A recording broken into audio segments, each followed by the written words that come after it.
各位新朋友、老朋友，大家好，欢迎来听仙话。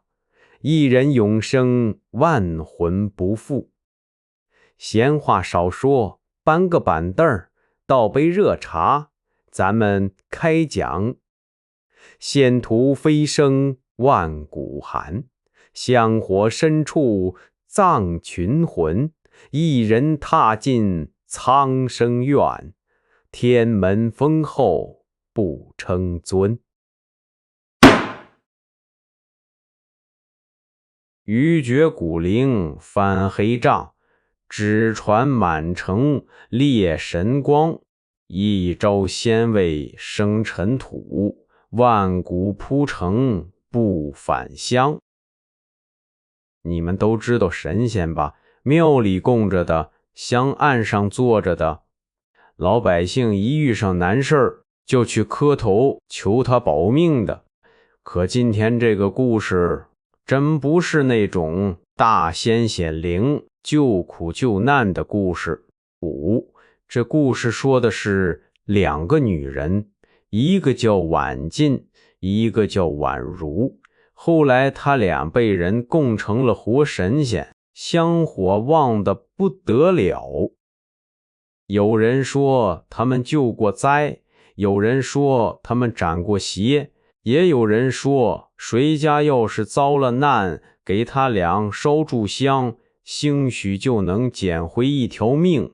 可你记住了，神仙这东西最怕的不是没人拜，最怕的是账本被翻出来。因为香火能把人供高，账本能把神拽下来。这事儿就得从一个雨夜说起。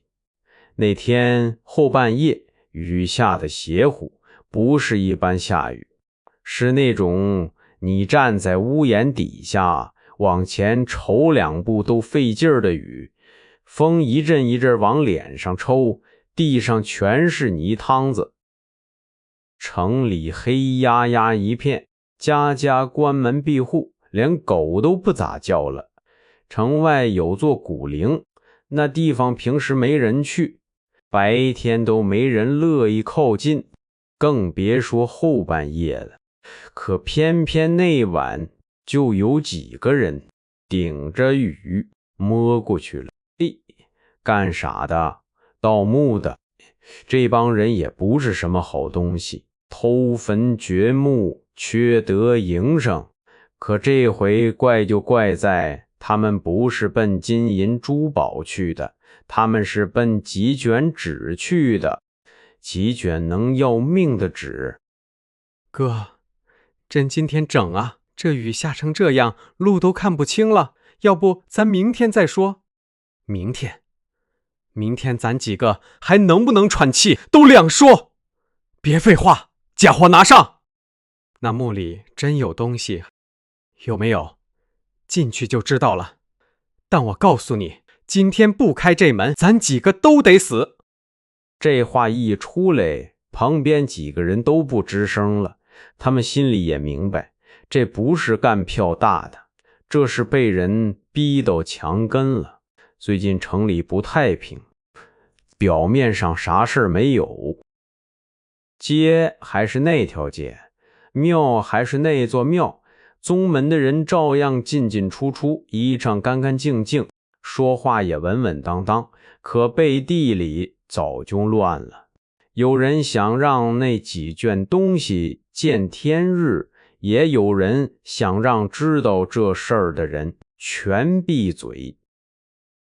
这几个盗墓的就是夹在中间的倒霉蛋，不挖可能死，挖了也可能死，但挖了起码还有那么一点活路。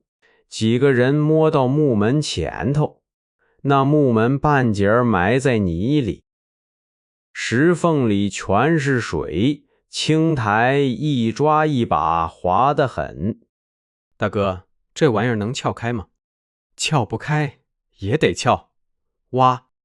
几个人抡起铁锹就干，雨水往脸上砸，泥点子往裤腿上甩，手冻得发僵，也不敢停，整了好半天才把木门底下那块清出来，然后撬棍往缝里一别，1、2、3，一块使劲，那石门卡得死死的，吭哧吭哧弄半天纹丝不动。年轻那个急得直喘，哥，他不动啊，再来，吃奶劲儿都使出来，今天这门不开，咱就埋这儿。又是一使劲儿，就听见咯噔一下，门松了。那声音在雨里不大，可落在他们耳朵里，就跟有人在后脖颈子上吹了口凉气似的。动了，哥，真动了，别喊，接着撬。木门慢慢开了一条缝，那味儿一下就顶出来了。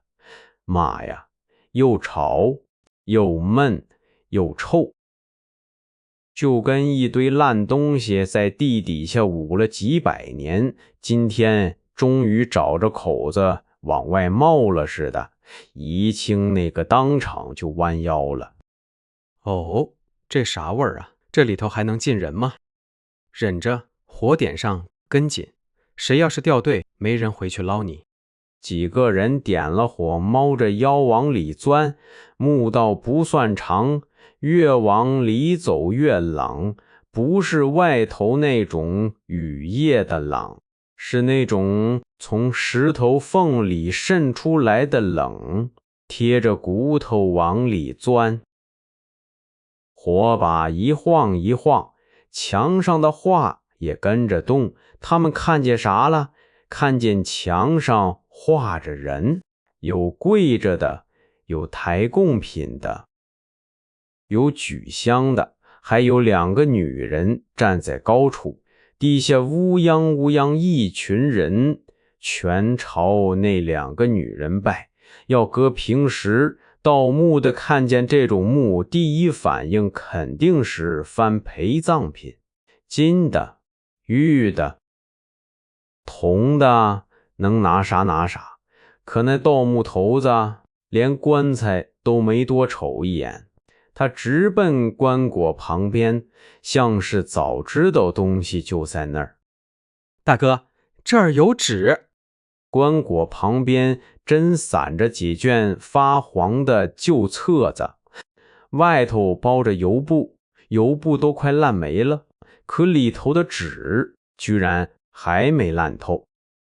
这就有点怪了，几百年的湿气，石头都能泡酥，偏偏这几卷纸还在。盗墓头子蹲下去，把其中一卷拿起来，手都哆嗦了。他翻开，火光往上一照，就看了几行，脸一下就白了。有一不是吓白的，是他知道自己摊上大事了。哥，咋的了？里头写啥了？是不是值钱玩意儿？值钱，这玩意儿要传出去，多少人今晚都睡不着。到底是啥啊？宗门秘卷，写的是婉进还有婉如，那俩大仙。对，就是那俩。不可能吧？那俩不是救人的吗？我小时候还听我娘说过，他们显过灵。救人，你自己看。几个人凑过去，一页就是2个名字，婉进、婉如。再往后翻，越看越不对，这根本不是什么修仙秘籍，也不是什么藏宝图，这是账，黑账，上头写的全是宗门这些年压下来的事，哪一年哪一地死了多少人，哪一批人被送去做了祭，哪一次说是邪祟作乱，其实是拿老百姓的命去填窟窿，哪一次说是大仙救灾，其实救下来的那点人后头又被香火和愿力捆住了命，还有印，还有日子，还有地名，有些名字年轻盗墓贼都听过，不是传说里的人，就是街坊里的人，就是谁家的爹，谁家的哥，谁家的男人。这不能是真的吧？我倒希望它是假的。那咱咋办？拿走，拿走，这不是找死吗？不拿也是死。有人让咱把它挖出来，也有人不想让它出来。现在东西在咱手里，咱只能往外送。送出去了，兴许还有命；送不出去，今晚就埋这儿。他这话刚说完，外头有动静了，不是风，也不是雨，是脚步声。有人踩着水往墓道里走，一下一下，越来越近，那声音不急，越吓人。里头的人东西放下，还能留个全尸。卧槽，真追来了！我就知道宗门那帮人不会让咱活着出去。刀拿出来。墓道口进来一帮人，全蒙着脸，手里拎着刀，一句废话没有，上来就奔那几卷账。盗墓这几个人也明白了，这不是抢东西，这是灭口，谁拿着账谁先死。地宫地方小，火把晃来晃去，一会儿亮，一会儿染，人影一乱，谁是谁都快看不清了。就听见脚步声、喘气声、刀碰刀的声，还有人被砍倒之后闷闷地哼一声。这时候没人敢停，停一下命就没了。大哥，扛不住了，扛不住也得扛，仗别撒手，往外冲。外头全是人，咋冲啊？不冲等死啊！走。这帮盗墓的平时真算不上啥好人，可那天晚上他们抱着那几卷账，是真跟抱着命一样，不光是自己的命，还有一城人的命，还有那些死了好多年到死都不知道咋死的人命。几个人硬是从墓里杀了出来，外头雨还在下，泥水没过鞋面，后头那帮蒙脸人追着砍。盗墓头子回头看了一眼，他心里一下就明白了，不能一起跑，一起跑一个都跑不了。分开，一人带一份，谁活着出去，谁就把这事儿捅出去，别回头。哥，那你呢？少废话，跑。就这么着，几个人一头扎进雨里，雨太大了，人跑出去10几步，就只剩个影，再一眨眼，影都没了。后头追的人也分开了，谁都知道，今晚只要跑出去一个，晚进宛如那层神仙皮就保不住了。这一夜，城里其实也没几家睡踏实，有人半夜听见狗叫，有人听见巷子里有几脚步，还有人起来关窗户，总觉得外头有个人贴着墙根跑过去。可没人知道，真正的大事已经进城了。第二天一早，天还没亮透，城里人刚一开门，就看见墙上庙门口、井边街口全贴满了纸，不是一张两张，是哪儿都是。纸上写的也不是什么吉祥话，全是照着黑账拓出来的，上头明明白白写着晚进宛如借修仙的名，害了多少无辜老百姓，拿人命献祭，拿愿力养身，拿死人给自己铺路。哎，你看看，这写的是真的假的？不能吧，那俩不是大仙吗？我娘以前还给他们烧过香呢。你仔细瞅，人名有，日子有，地方也有，还有印，这不像瞎编的。我早就说不对劲，哪有那么便宜的神仙？俩姑娘一路修成大仙，底下不得垫点啥啊？让开，都让开！我看看我男人名字在不在上头。那年宗门说他是让邪祟害死的，我得看看到底咋回事儿。这一下城里炸了，不是看热闹那种炸，是人心翻了。以前大家以为家里死人了，是命不好，遭灾了，是运道差，人没了就没了，哭一场，埋了，日子还得往前过。可现在不一样了，纸贴出来了，名字写出来了，日子对上了，地方也对上了。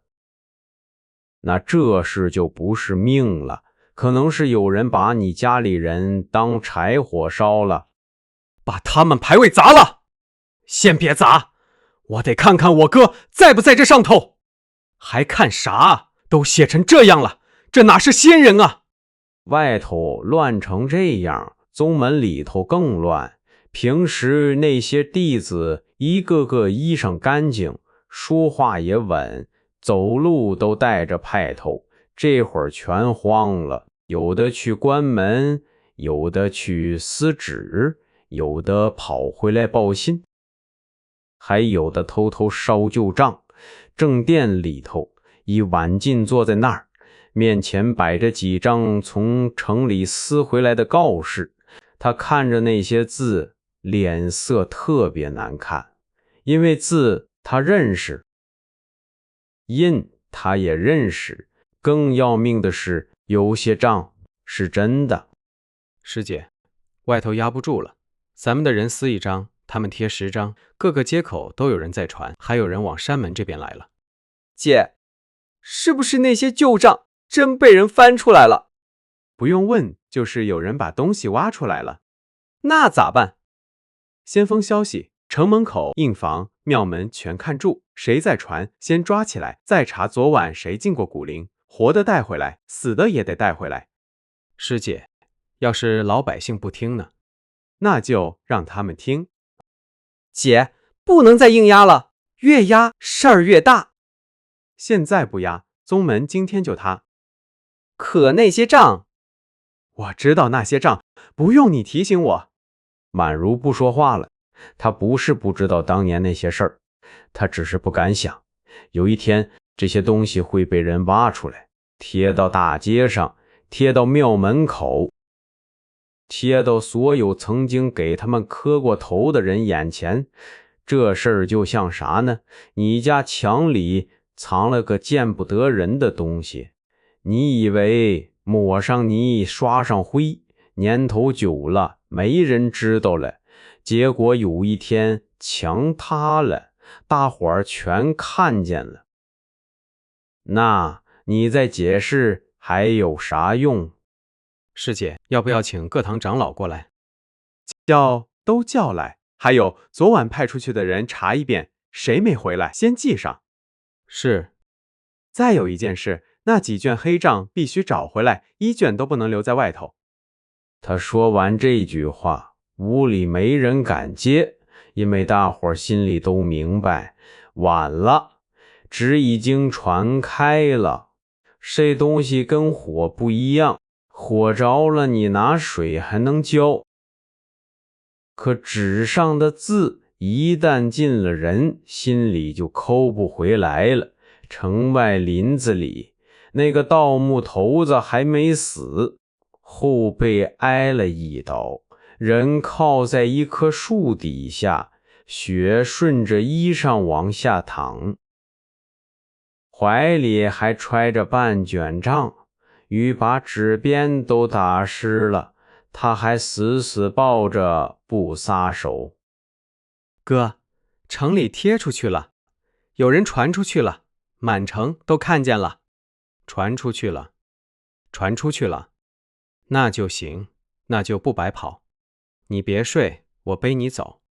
走啥啊？我这身子我自己知道，你听着，剩下那半卷别给任何人，找个信得过的，接着往外传，一座城不够，得让天下人都知道。哥，婉进、婉如，他俩躲了这么多年，这回躲不过去了。雨还没停，城里也没消停。或从那天开始，婉进和婉如以前救过人的事儿，没人能全忘。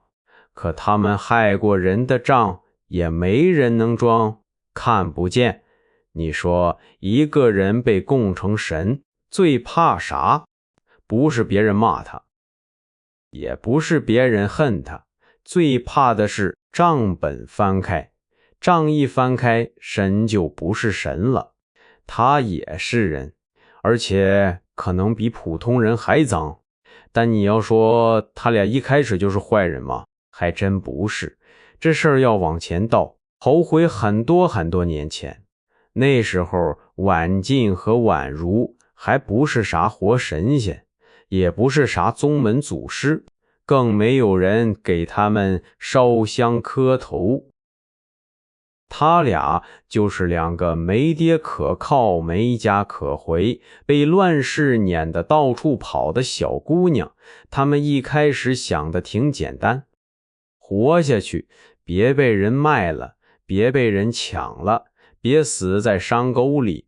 可人这辈子有些路就是这样，刚踩进去的时候是泥，再往前走是血，等你想回头的时候，后头已经站满了人，有人求你救命，有人逼你成仙，有人拿香火推着你往前走，推到最后，你一抬头才发现，哪有什么成仙路，那路底下全是死人。忽然，这本仙话一人永生，万魂不复，说的就是这么个事儿。咱们下一段就得往前倒了，倒回那两个小姑娘还没进山之前。那时候他们还不知道自己后来会被人供起来，更不知道有一天也会被人从神位上拽下来。